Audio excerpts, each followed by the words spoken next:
2026 is going to be a very big year, a very pivotal year for a multitude of reasons for Warner Brothers, mostly because they have a whole bunch of A Song in Ice and Fire content coming out in the first half of the year. Did a video earlier this week about, the Night of the Seven Kingdom show that is starting in January, which looks, it looks pretty good, okay? And then we also got news that House of the Dragon Season 3 has just wrapped filming, and they're looking to push that out by like June or July. Oh my god, like there's so much stuff going on out there.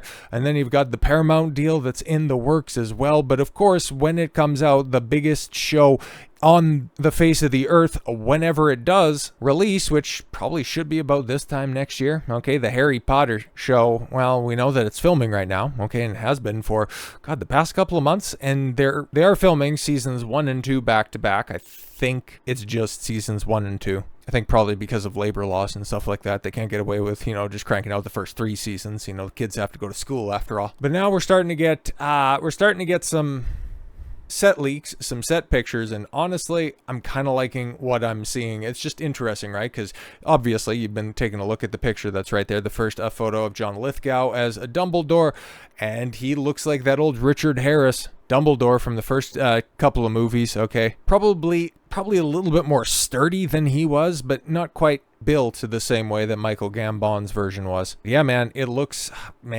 good.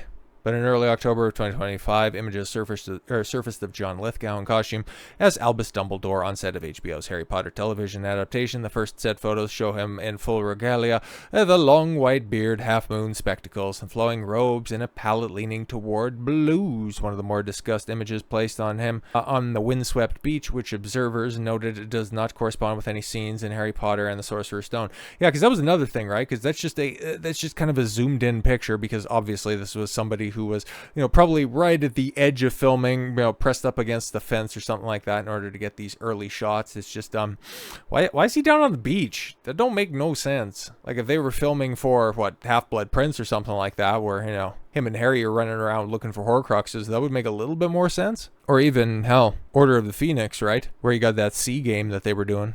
But we'll obviously get that fleshed out in 5-6 years from now, even though they think that they're going to be able to turn this stuff around. This very VFX heavy, it's also very time sensitive, so maybe that's why they think they need to go ahead and get this out so quickly. But they want to get this all wrapped up within 10 years. Oof, boy. I would be happy to actually get, fairly consistent release schedule for a show again instead of these 2-3 year gaps between seasons. But okay, let's just say that there's enough source material that if you're doing 8-10 episodes per season at an hour long, you don't really need to add a bunch of different stuff. So Dumbledore, going down to the beach, it might make sense. Or this just could be, John Lithgow in between takes, just going down there and, going for a stroll. Who the fuck knows? But while he looks good, okay, and those are some of the early set shots that we've got. We've also got, Harry. I think that one was a little bit more curated in its release, given the fact that he had, like the snapper board, and he also had Nick Frost as Hagrid that Chris Columbus ended up commenting on. It's like, oh, we did that like 20 years ago, and oh, you guys are doing. It's like, that's totally different. Don't worry about it. It's fine. But haven't seen anything in regards to Black Snape. How he's going to end up looking. Is he going to have the long, greasy curtains of black hair? Is he also going to have the prosthetic hook nose? Are they going to get everything right about his description except for the one very obvious thing? Because that would be hilarious. And then also with that subheading that's pulled up right there, I think I've talked about this as well. I know that it's been bugging me for a while, but yeah, you got Black Snape and female Voldemort, which, yeah, another rumor that's running around right now is that Tilda Swinton is rumored as the top choice to play Lady Voldemort in the new HBO Harry Potter series. It's like, oh God, I don't want it. She doesn't have the screen presence. I know that she did Wasn't she the White Witch in Disney's Chronicles of Narnia movies? She was also a race and gender swapped ancient one in Doctor Strange. It's just to be one of the seminal literary villains. That ain't it. Female Voldemort, full stop, ain't it, but not Voldemort. It could be worse, okay? We could be getting Cynthia Erivo, but still, man, that CGI mock-up, or that AI mock-up, rather, is probably going to be more imposing and more intimidating than if they do go through with this awful decision. But all things considered, man, when this show comes out, when we start to get more prominent marketing material, it's just going to go through the roof. This is going to be a cultural phenomenon as long as they don't absolutely mangle it, because that's kind of the enduring legacy of Harry Potter. It was Gary from Nerdrotic who coined the term that Harry Potter is Star Wars for millennials, and I mean, I would be hard-pressed to dispute that. It's been an ever-present entertainment franchise throughout my entire life. Like, the books came out when I was 9. They started then, and you could not escape them. Every single time that they came out, all of my friends, libraries were getting overrun by people wanting to sign out an ever-elusive copy of the new book. And every single time, sans the second and third Fantastic Beasts movies, whenever a new piece of Harry Potter content comes out, it is exceptionally well-received and well-regarded. Even with, JK Rowling doing her stuff. And it's funny, right? Because Warner Brothers, we touched on it at the beginning, they've been going through some issues, okay? A lot of debt and a takeover that's looming in the very near future. But on their gaming front, that's probably the place where they have fumbled the bag the hardest. Well, we know that we're getting a brand new Lord of the Rings third-person action game, which, honestly, I mean, if they do it right and they have a good studio on it, I mean, I'm going to be down for that. That's probably the one thing that would have me far more excited than the TV series, talking the Harry Potter one. But yeah, a good, proper, competent Lord of the Rings game, which I'm sure will probably be announced here in the very near future. But if done right, that'll be a slam dunk, and that'll sell a lot of units. But going back a couple of years, you had a Harry Potter game come out, and a bunch of lefty freaks thought that they could successfully boycott Hogwarts Legacy upon release. It ended up being one of the best-selling games, actually the best-selling game of 2022, and recently it was announced that, a DLC was ending up getting scrapped, mostly because, we're just going to go forward with Hogwarts Legacy 2, one of the smart things that Warner Brothers Gaming can possibly do. Now you're getting a run back of this narrative that, there was controversy around, Hogwarts Legacy. Yeah, all of those kind and caring, compassionate leftists that were out there trying to boycott this game, bullying streamers out of playing the game, putting them on cancellation lists. Yeah, good stuff. But now Game Rant is trying to pick up on that old narrative. If Hogwarts Legacy 2 wants to avoid the same boycotts its predecessor faced, the sequel cannot take the same approach that the original did. And then in one of the most cathartic community notes that I've seen in a minute, you got the important distinction on the first game's quote-unquote boycott is that it was a niche boycott attempt. The headline of this article could lead people to think that it was an effective boycott.